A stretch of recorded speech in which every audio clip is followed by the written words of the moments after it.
One of my favorite tricks to make outbound work better, and part of why all-bound marketing I think matters so much, is when you warm up an audience before you start to send outbound messaging to them, your response rate goes up a good bit. In our experiments, about 22%.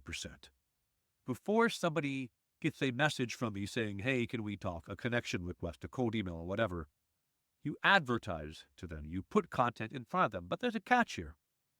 Most people, when they see an actual normal ad, right? Download this white paper, watch our webinar, check out our website, any of these things, they're going to scroll right past because we're used to being advertised to, and we tend to be blind to advertisements more or less these days. But if you create what is called zero-click content, content that you consume natively in the platform where someone is, and it is interesting and engaging content, then people are going to see you and understand something you wanted to tell them.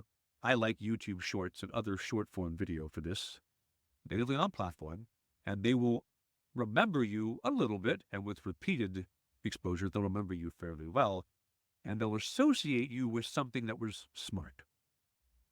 And so when you do that, and you do content marketing as a promoted ad, then people are much more likely to reply. You will even get what we do. I tend to see about 10% of the time when we do it, folks saying, oh yeah, I was meaning to reach out to you.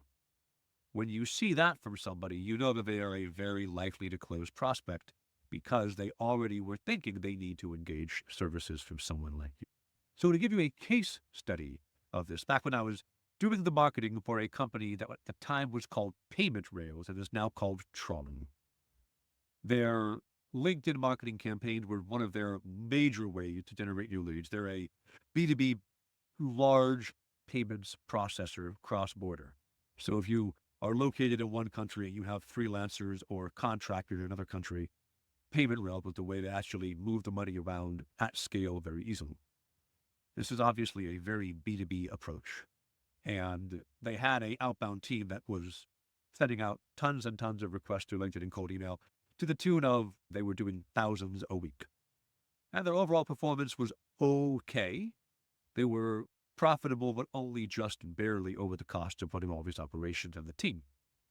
And we set up a 4-week sequence, 2 weeks of 4 people actually got the outbound messages, and then 2 weeks while they were being contacted through email and LinkedIn. And the changing of these ad sequences went in step with the changing of the offer through the outbound. So you'd be a warmed up audience. And then once you were warmed up and you got the message, your ads, which are now actual ads, would reflect the message you'd just gotten in your outbound. And so we ran through all of this and we improved their conversion rate by about 27%, a little better than the 22, and we shortened the time to close a deal by 19%.